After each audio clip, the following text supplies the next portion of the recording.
Hello friends, welcome to my channel. कैसे हैं आप सभी लोग। और फ्रेंड्स, आज है 29 ऑफ दिसंबर और बीच में थोड़ा गैप हो गया है, जैसे मैं रेगुलर व्लॉग नहीं डाल पाई थी। उसका भी एक रीज़न था। एक तो जैसे सबसे पहले मम्मी जी पापा जैसे वो बाहर घूमने के लिए गए हुए थे, तो 26 ऑफ दिसंबर को आ गए थे। फिर आई थिंक आप समझ सकते हैं, एक तो वो भी आए थे और ऊपर से जैसे जो मेरा क्लिनिक है उसकी स्टार्टिंग हो रही, तो कुछ कुछ चीज़ें थी मार्केट से, कभी कुछ लेना या कुछ सामान की लिस्ट बनी, इस तरह के काम चल रहे थे।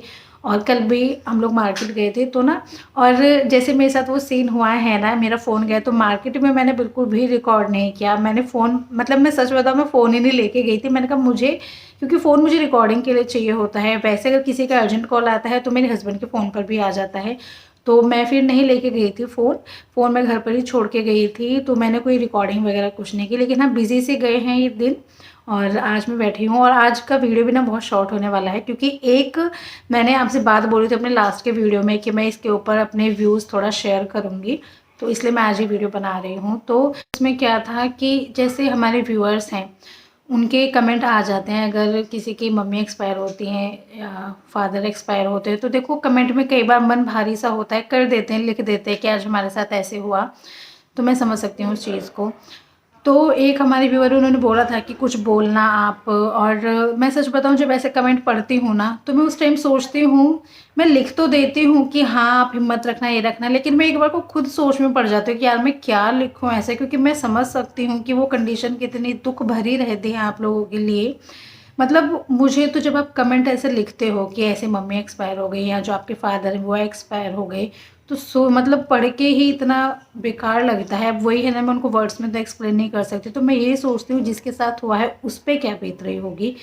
फिर भी हिम्मत करके मैं लिख देती हूँ, आप थोड़ा हिम्मत रखिएगा, गॉड ब्लेस यू, इस तरह के वर्ड्स लिख देती हूँ। लेकिन सच में मुझे भी पता है बहुत मुश्किल टाइम होता है, इतना आसान नहीं होता। देखो, अगर मम्मी पापा की बात करें तो पेरेंट्स भगवान का दिया हुआ एक ऐसा गिफ्ट है। पता है, वो ऐसे होते हैं कि उनका बच्चा कैसा ही भी है, उसके अंदर लाख कमियां हैं, लेकिन उनको अपना बच्चा बहुत प्यारा लगता है।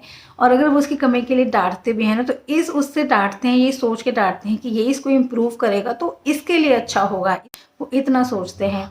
तो ऐसे पेरेंट्स होते हैं, और उनमें से अगर किसी एक को भी आप मतलब अपनी लाइफ में खो देते हो, तो मैं समझ सकती हूँ कि एकदम बहुत बड़ा धक्का लगने वाली बात होती है ये। लेकिन वही है, इस चीज़ से निकलना होता है। बहुत मुश्किल की घड़ी होती है, लेकिन निकलना है। तो निकलने के लिए बस ये कहना चाहूँगी, थोड़ा इस तरह से आप दिमाग में लेके चल सकते हैं। देखो, इस दुनिया में जो भी आया है वाकई में उसे एक दिन जाना ही होता है ना। कुछ लोग जल्दी चले जाते हैं, कुछ लोग बाद में जाते हैं। आप इस एंगल से देखिए ना, कि एटलीस्ट आपको याद तो है कि जो आपके पेरेंट्स हैं उनके साथ कुछ यादें होती हैं आपकी, कि हाँ भाई हमारे पापा ऐसे दिखने में लगते थे, हमारी ये कुछ यादें हैं, अपने पापा के साथ हमने ये वक्त बिताया। हमारी पता है क्या कमी होती है, हमें ऐसा लगता है कि दुखों का पहाड़ सिर्फ हमारे ऊपर ही टूटा है, हमारे साथ ऐसा क्यों हुआ है। लेकिन वो हमारे साथ होता है तो इसलिए हमें दिखाई देता है कि हाँ भाई ऐसे हो गया। वरना अगर आप उन बच्चों से कंपेयर करें कि जिन्हें अपने पेरेंट्स की शक्ल तक भी याद नहीं होती है, क्योंकि वो बचपन में अपने पेरेंट्स को खो देते हैं, या मम्मी को खो देते हैं, पापा को खो देते हैं, तो वो भी तो अपनी लाइफ जी रहे होते हैं ना। वो तो अपनी लाइफ जीना नहीं छोड़ते हैं, क्योंकि सबको पता है इस तरह से अपनी लाइफ में एक जगह रोक के रखना ये लाइफ नहीं होती है। आपको लाइफ में आगे बढ़ना ही होता है। और या फिर आप ऐसे सोच सकते हैं कि अगर आपके पेरेंट्स होते या आपके मम्मी पापा होते, आपको उस हालत में देख के क्या वो खुश रहेंगे? वो कभी खुश नहीं रहेंगे। वो आपको बस इसी चीज़ में देख के खुश होते हैं कि आप ज़िंदगी में आगे बढ़ो, बहुत कुछ अचीव करो। तो आप ना यही सोच के थोड़ा सा मतलब हिम्मत दिखाया करो कि अगर हम ऐसे रोते रहेंगे, देखो रोने से कुछ होने वाला नहीं है। मुझे भी पता है रोना आता ही है, लेकिन हाँ एक टाइम तक रोइए, फिर स्ट्रॉन्ग बन के उस सिचुएशन से बाहर निकलिए, क्योंकि यस रोने से कुछ नहीं होने वाला है, ज़िंदगी में आगे ही बढ़ना है और आपके पेरेंट्स उसी चीज़ में आपको देख के खुश होंगे। तो मेरे तो यही व्यूज़ हैं।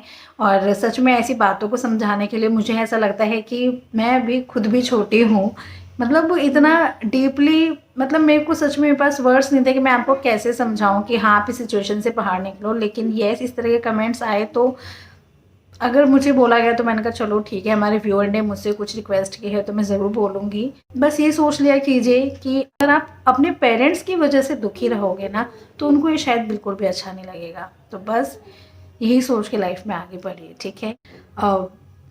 मुझे नहीं पता कि ये वीडियो आपके लिए हेल्पफुल है भी या नहीं है, पर मेरे इतने ही व्यूज़ थे, 2-3 लाइन ही आई थी। मुझे ऐसा लगा था कि मैं बाबर को घुमाए जा रही हूँ, लेकिन मेरे जो समरी थी आई थिंक आप तक समझ में आ गई होगी, है ना। तो बस इस वीडियो का यही एंड करते हैं, फिर मिलेंगे नेक्स्ट वीडियो में, तब तक के लिए बाय।